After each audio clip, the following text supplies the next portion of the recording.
Hi, I'm April. I am a singer-songwriter and music teacher, and today we're going to be talking about how to write a song for your Valentine.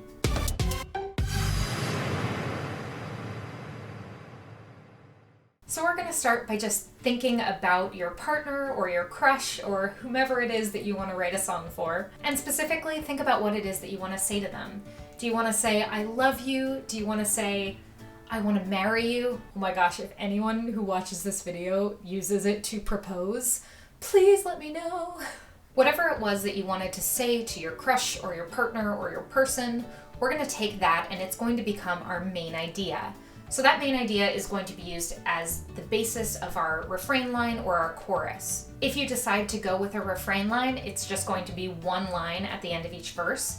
If, however, you decide to use a chorus, you're going to just want to flesh it out a little bit more and maybe say it in 4 or 8 lines. Once you have that main idea in mind, you can start thinking of 3 specific examples that display that main idea. For instance, if your main idea is, I vow to love you forever, you can just think of 3 ways that you can show your love forever. If your main idea is, I have a crush on you, you can think of 3 things you really like about that person. Now for each of those examples, I want you to come up with one specific moment.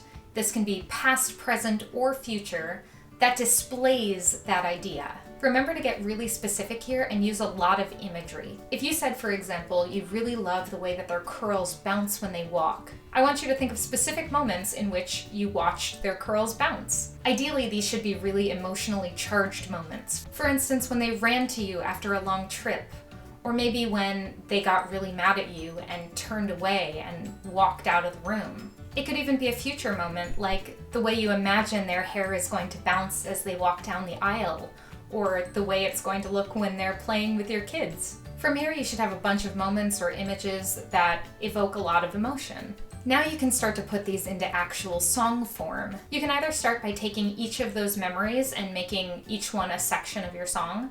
For instance, the first could be the first verse, the second could be the second verse, and maybe there's a third verse or a bridge that your third memory could go in.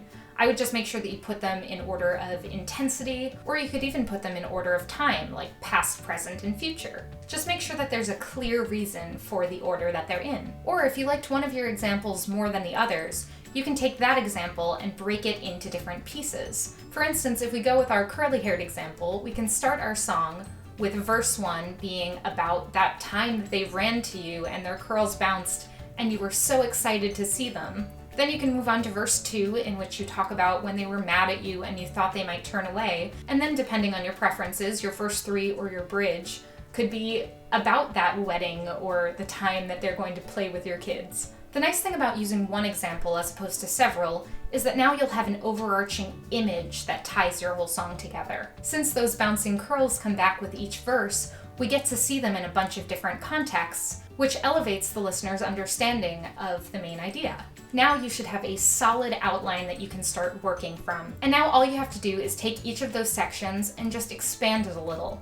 Give us a little bit more context and just make it 4 lines or 8 lines depending on your preference. I hope you found this video helpful. I hope that your partner or crush or whomever you decide to write this song about loves it. I am sure that they're going to because you obviously spent a lot of time thinking about it and working on it. If you did get something out of this video, make sure to leave a like, let me know in the comments. You can let me know what your partner thought of your song. Be sure to subscribe for more songwriting videos like this one, and ring that little bell to be notified the next time I post.